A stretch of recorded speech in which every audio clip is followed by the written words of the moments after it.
नमस्कार, स्वागत है आपका JJN न्यूज़ में और आपके साथ मैं हूं गणेश। रामनगर स्थित जिम कॉर्बेट टाइगर रिजर्व में बुकिंग प्रक्रिया को लेकर एक बड़ा फर्जीवाड़ा सामने आया है। इस बार ठगों ने केंद्रीय मंत्रालय के नाम का सहारा लेकर कॉर्बेट की बुकिंग में सेध लगाने की कोशिश की, लेकिन पार्क प्रशासन की सतर्कता के चलते मामला समय रहते पकड़ में आ गया। अब इस फर्जीवाड़े में शामिल 7 लोगों पर कड़ी कार्रवाई करने की तैयारी की जा रही है।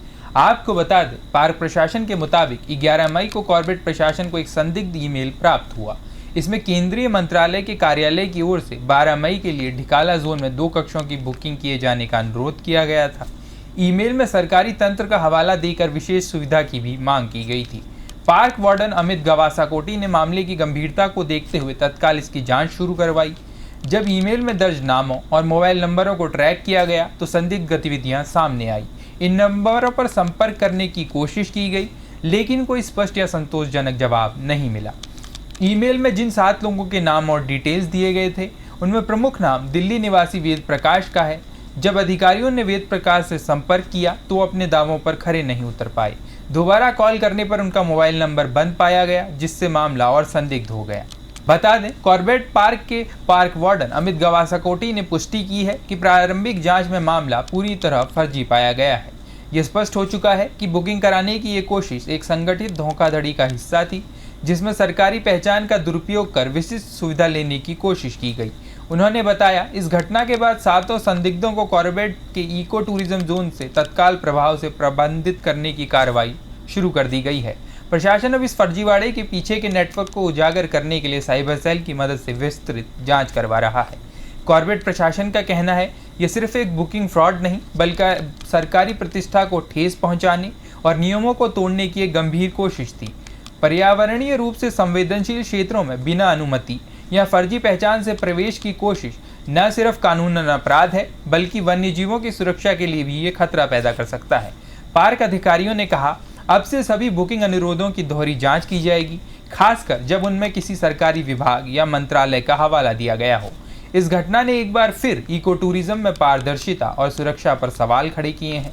जिम कॉर्बेट जैसे संरक्षित क्षेत्रों में इस तरह की घटनाएं न केवल पर्यटकों की सुरक्षा पर प्रश्न चिन्ह लगाती हैं, बल्कि ये दर्शाती हैं कि डिजिटल माध्यमों का गलत इस्तेमाल कर किस तरह नियमों को ताक पर रखा जा रहा है। फिलहाल पूरे मामले की गहन जाँच जारी है और उम्मीद है कि जल्द ही आरोपियों को चिन्हित कर कानूनी शिकंजे में लिया जाएगा। वन्यजीवों के लिए प्रसिद्ध कॉर्बेट टाइगर रिजर्व में बुकिंग के नाम पर फर्जीवाड़ी की कोशिश हुई है, जिसके लिए साथित ठगों ने केंद्रीय मंत्रालय के नाम का सहारा लिया और मेल भेजकर कॉर्बेट की बुकिंग में सेध लगाने की कोशिश की। लेकिन पार्क प्रशासन की सतर्कता के चलते मामला समय रहते पकड़ में आ गया। अब इस फर्जीवाड़े में शामिल लोगों पर कड़ी कार्रवाई करने की तैयारी की जा रही है।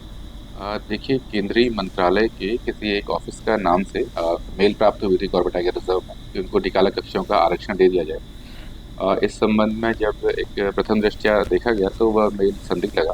फिर जो मेल में जो नंबर प्रोवाइड कराए गए थे उनसे वार्ता की गई, तो उनके द्वारा अपनी आईडीज और उनसे मांगी गई। लेकिन जब पुनः उनसे वार्ता की गई, इस संबंध में और विस्तृत जाँच की गई तो उनके द्वारा फ़ोन भी रिसीव नहीं किया जा रहा था। तो इस क्रम में जो संदिग्ध और ये ऐसे लोग थे उनको अभी पार्क के सभी जोन में ब्लैकलिस्ट कर प्रतिबंधित कर दिया गया है और अभी प्रकरण की जांच जारी है। इसमें जो भी दोषी पाए जाएंगे उनके खिलाफ विधिक कार्रवाई की जाएगी। सर, कहाँ के लोग थे? ये संभवतः दिल्ली निवासी लोग हैं।